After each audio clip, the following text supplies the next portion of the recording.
Everyone, welcome back to another video. So today we are going to discuss a new feature which is on macOS Sequoia and iOS 18. So let's start with the topic.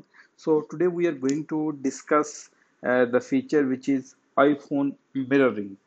So here you can see there is an app uh, with the name of iPhone mirroring. You can just uh, click on that app here after installing Mac OS Sequoia, or you can also find that app here, which is iPhone mirroring.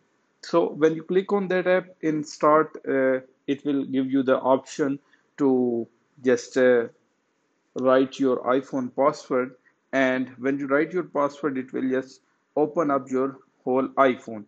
And here you can see you just have to just swipe right, swipe left, and you can use your whole iPhone without having the internet or without having to just use the cable or anything else.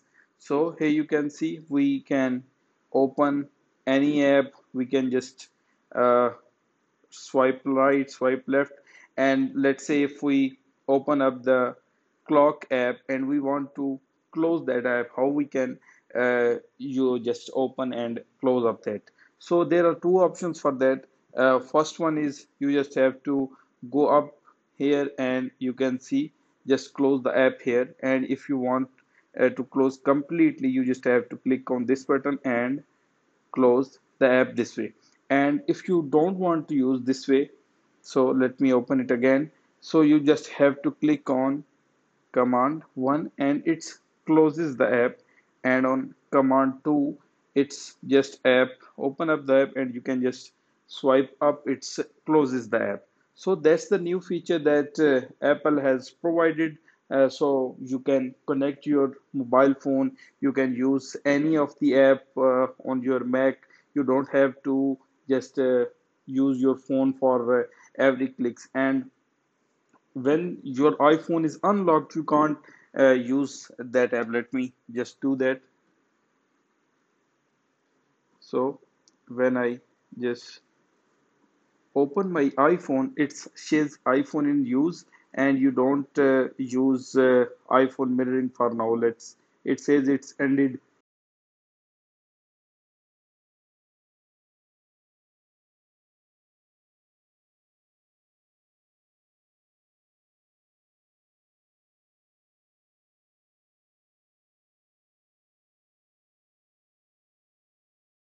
Showing my iPhone name, and it will take just a second and open up the whole iPhone on my Mac as well.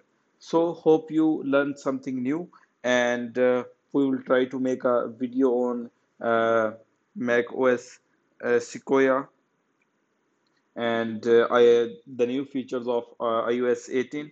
So thanks for watching, and please subscribe our channel for more relevant videos regarding iOS and other features. So thanks for watching, and we will see you in the next video.